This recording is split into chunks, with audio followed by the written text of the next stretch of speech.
Thank you for listening. This is the Wyoming Photographic Podcast, all things photography from the state of Wyoming, featuring Wyoming-based photographers as well as photographers who travel from all over the world to photograph this wonderful state. I am your host, Jeff Futter, and we have an amazing show in store for you. Today we're going to be talking about bird photography, and to help us do that, we've got Rey Kifuri with us. Rey, how are you today? I'm doing pretty good. Just got off work, so a little bit of a crazy day, but good. Thanks for asking. Rey, can you tell me a little bit about yourself? Yeah, I hope so. This is always like a hard question for me for no reason, but I'm 25 years old. I live in Utah right now. I'm originally from Texas, but I've been here almost my whole life. For my day job, I do marketing, so I'm a videographer and social media manager. And then with all my extra time, I do photography. How long have you been doing photography? I mean, when I got my first job when I was 16, the first thing I bought was a DSLR because I'd been doing, just taking pictures on my phone or like random cameras that my family had like forever. So I guess technically like 9-ish years ago, but I really started taking it seriously last January-ish. Where are some of the absolute best places you've ever been to take pictures? Grand Teton National Park is probably one of my favorite places to shoot ever. That's actually kind of what got me interested in doing wildlife photography, was taking a trip there with another wildlife photographer. It was just crazy, like how many different species you could see in one place. Same with like Yellowstone. So those are two of my favorite places. And then South Texas too is really awesome for birding. I haven't gotten a lot of time there because usually I'm visiting family when I'm there, but it's insane like how many birds are there. Can you tell me about your favorite wildlife encounter of all time? So it was actually this June. I'd been watching this little cavity with a western screech owl since I think like February. And I would drop by, every couple of weeks or, between months, I had seen a screech owl there. So I just check if it was around. And then there was one night that I showed up and a couple of my friends were actually there. And the funny thing is like, I didn't know that they knew about that spot and they didn't know that I knew about that spot. We were just all happened to be there on the same day at the same time. And as we were watching, it actually ended up there wasn't just one screech owl there. It was actually it ended up being 6. So there was the 2 parents and 4 little babies that poked their head out of the cavity that night, and we actually watched all those babies come out of their nest and start learning to fly, and it was just like the coolest experience, and it was really fun to be there with some amazing people. It just ended up being like a really, really fun night, and we got a ton of amazing pictures. Rey, where do you get your inspiration from? I know so many like crazy talented photographers that inspire me for different reasons. Some of them is just like how beautiful their work is. Some of them is like how dedicated they are to just going and looking for stuff.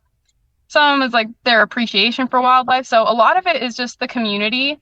But I also have a lot of like just intrinsic motivation when it comes to this. I don't think I've ever had something that I love so much. So a lot of it is just the passion for it drives me to want to get out there and do it as much as I can. What would you recommend for clothes for birds and other wildlife photography? This is a great question. I wish I had like more to say about it. I just try to dress for the weather. The only like specific thing I would recommend is the Doc Marten Jaden boots. They're just like some like classic Doc Marten boots with like a 2-inch platform, and they're awesome. They're leather. You can walk through anything. I hike in them. I wear them all the time. I call them my Hawk Martens. I just think they're super awesome, and they look good too. So those. Are there any specific places that you go and find more wildlife than other places? For sure. I love going to the Tetons. Like when I want to do like a weekend road trip, that's probably my favorite place to go shoot. But around here, like in Utah, I spent a lot of time around the lake, or just like open fields with like wooden fences and stuff like that. Sometimes I'll go up into the canyon, but yeah, I think my favorite is just like open fields or the Tetons. Can you tell me a little bit about what has been your biggest photographic failure? What did you learn from it, and how did you overcome the experience? Yeah. So this was in like February. I'd been looking for a northern pygmy owl for months. It had been like number one on my list. And I finally found one one day, and I was photographing it for a hot minute. It was um pretty chill. Like it didn't really seem to mind me being there. And it even perched like low. A lot of people had seen this owl, but it was like tucked behind branches, or it was really high up.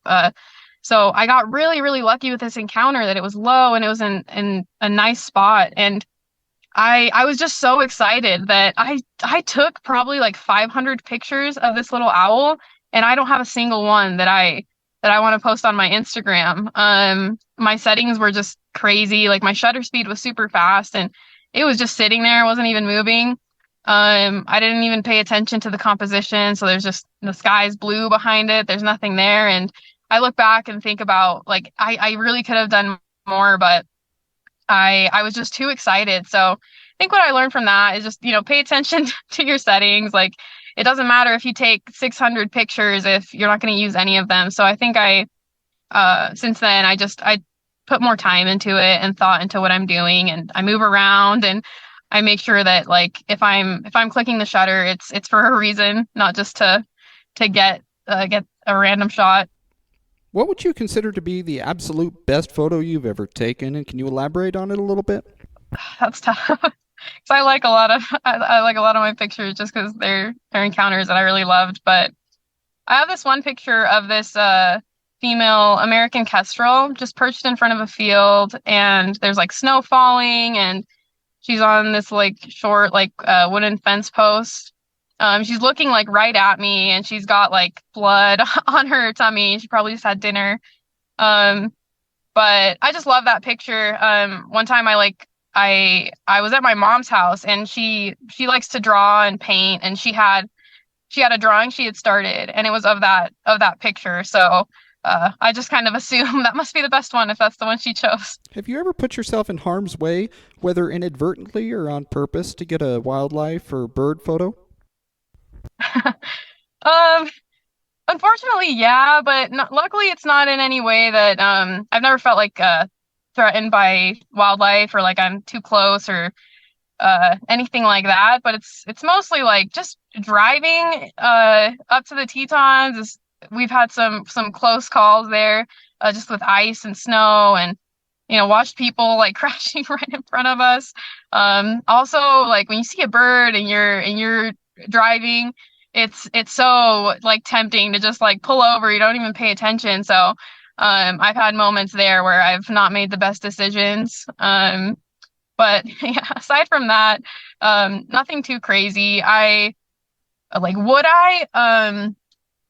I think I feel like this is a lot more dangerous than it might be sometimes, just being out uh like by yourself in random places with wildlife and people. Like that really scares me. It feels really dangerous, but the more I do it, the more that I feel like a little more comfortable um being in those situations. As a photographer, what does your daily routine typically look like? So during the week I work, so I'll try to get up just a little bit early so that I can take just like back roads to my office. Luckily, I work kind of like around the lake, so there's a few spots that I like to stop when I have time, and I'll just walk around and look for stuff. Um, and then after work, I'll kind of do the same thing on my way home, is stop in the same places or different spots, or I'll just go check out like other spots around Utah. Um, and then during the weekends, that's when I really get time to get out and shoot. So I'll just grab my gear and choose my spot. Like normally it's just am I going north or south? Because I have a lot of spots that I check in different areas. And then yeah, I'll just go and look around, drop by a bunch of places. Sometimes I'll hike around. Sometimes I like to just drive around fields. So that kind of depends, but yeah. What method do you typically use to display your photos? So my favorite is probably canvas prints. I really like those. Um, I'll be honest, I don't really print my work very often right now. But when I do, it's a canvas. Do you shoot during the winter months? And what kind of challenges does that create for you?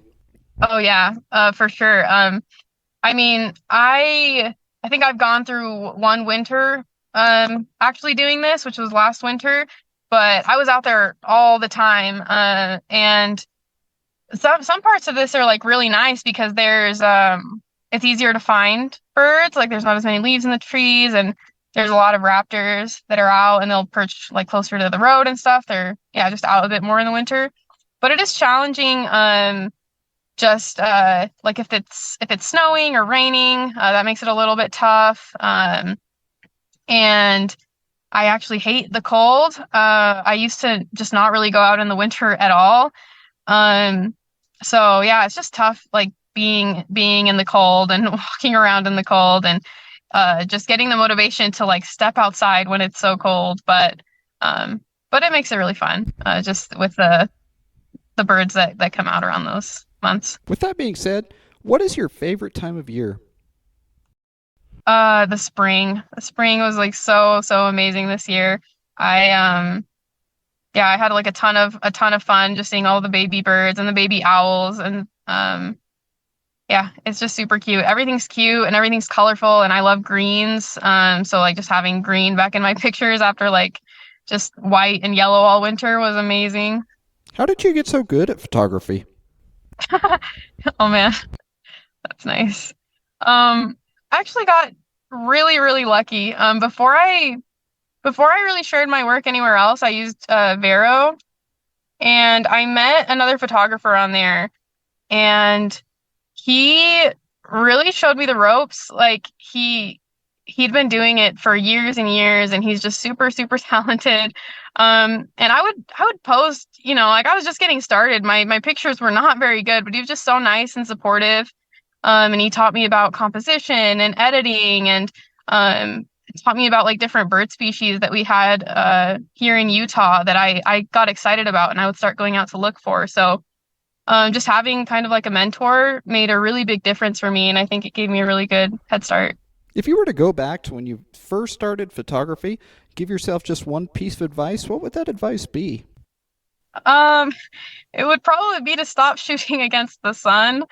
Like I'd see like a kestrel on a telephone pole and like it's like backlit and I just like turn up my ISO and be like, oh, why does this look so bad?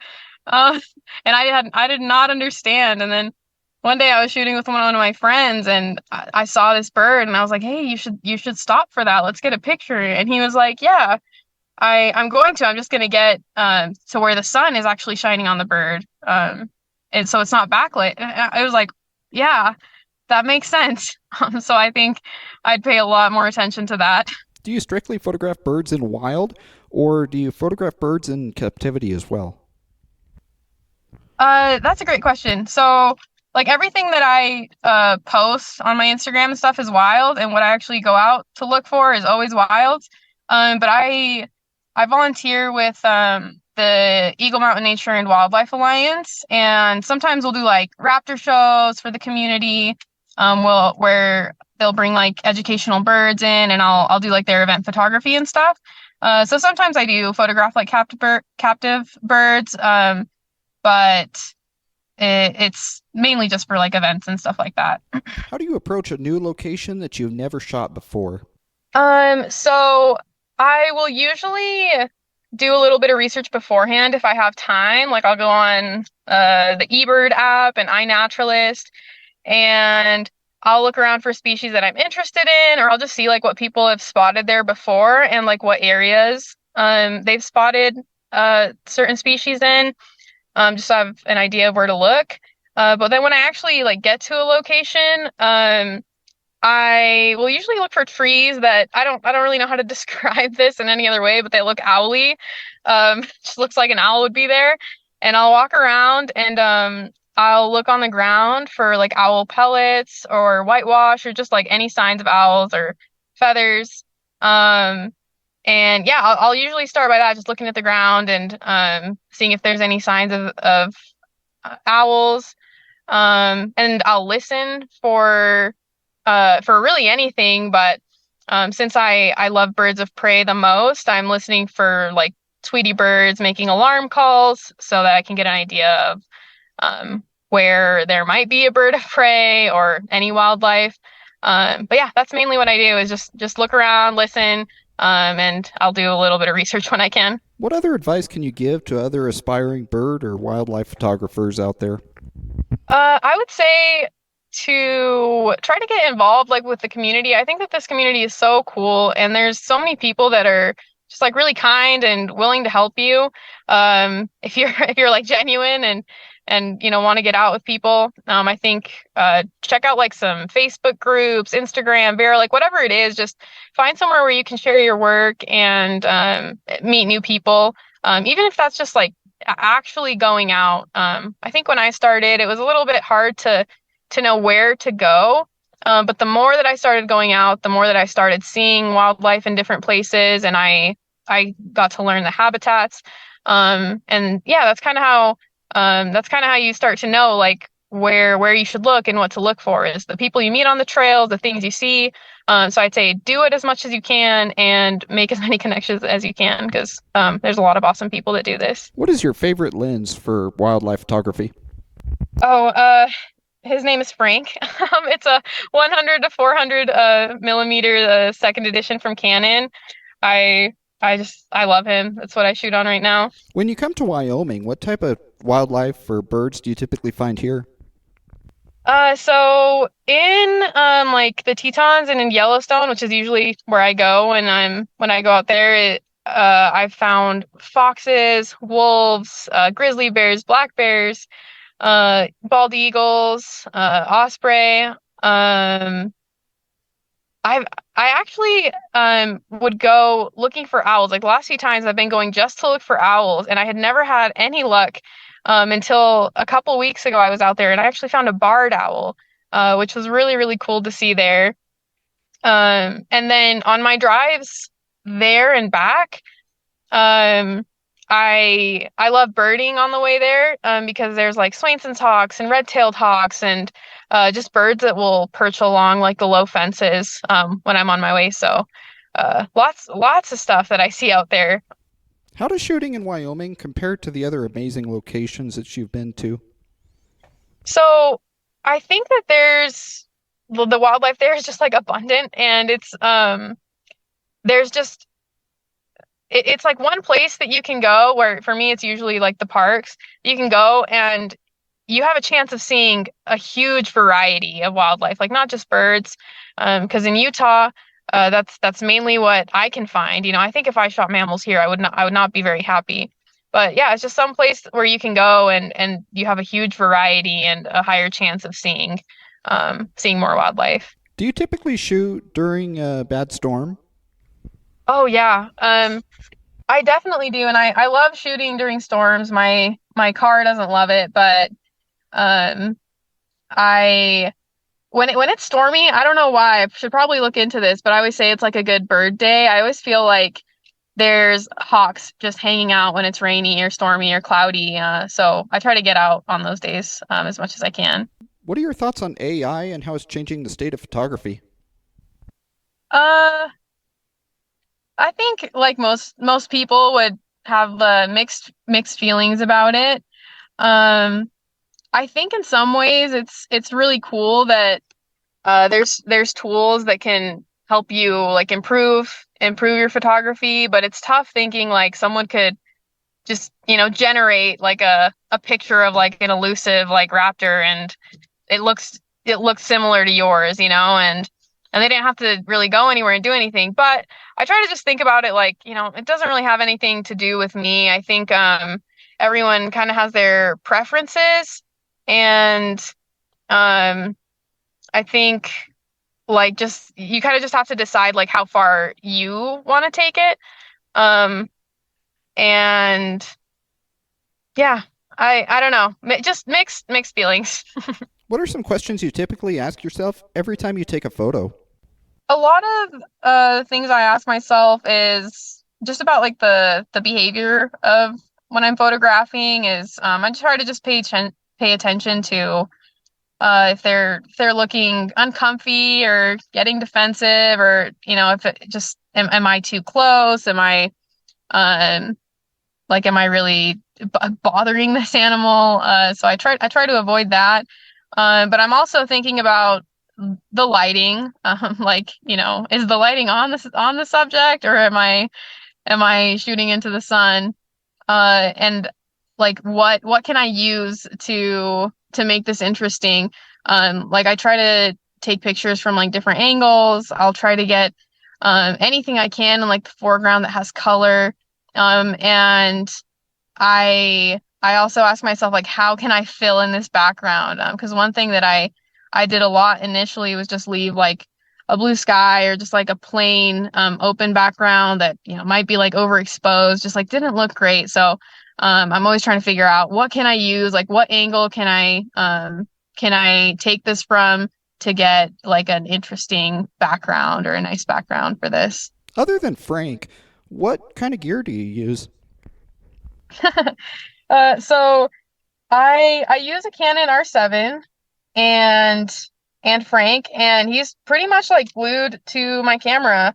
I'm just super happy with him. I do have lenses that I use for other stuff. Like I have like a 24-70, and then I just got like a 16 millimeter 2.8, I think, to try some astrophotography. But for the most part, for my wildlife stuff, I just use this setup. And I love the R7. I love the eye tracking. And I actually like that it's a crop sensor because I get some more range. And it also lets you shoot videos at like a higher frame rate, so I can do like my slow motion videos that I really like. Um, so yeah, I think it was just exactly what I needed. Like it serves its purpose. So I've just been happy with it. Are most of your photos handheld, or do you use a tripod usually? Uh, Almost everything I take is handheld. I have started trying to use a tripod more. That kind of happened when I was photographing those baby owls in the spring. Is they don't really get active until nighttime. So it was the only way I was gonna get any shots. And then I realized like, hey, this kind of looks better, and I can shoot way later when I use a tripod. So I want to get into it more, but almost everything is handheld. What kind of tripod do you use? I think it's called the Magnus V4000 with like a fluid head. How do you edit your photos? Are there any special techniques that you use, and what software do you use to do so? So as far as software, I'll run some of my pictures through DxO Pure Raw 2. Since I am shooting on a crop sensor, like that's actually really helpful to clean up some of the noise and stuff when I'm shooting at night. And then I use Lightroom. I very rarely use Photoshop, so almost everything is in Lightroom. And some things I like to do is I really try to like separate my subject kind of from the background, just make them stand out. And I'll use a lot of like linear gradients and stuff to kind of darken the space around the subject, so that like just the subject and the eyes will pop a bit more. And I really like to like brighten up the colors and increase like luminance and stuff.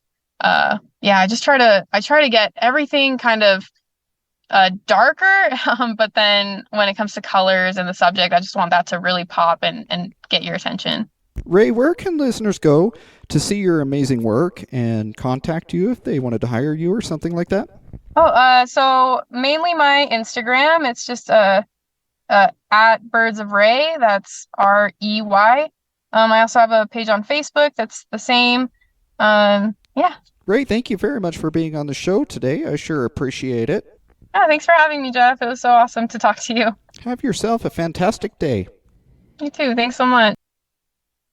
This has been the Wyoming Photographic Podcast, all things photography in the state of Wyoming. Thank you for joining us, and we'll catch you next time.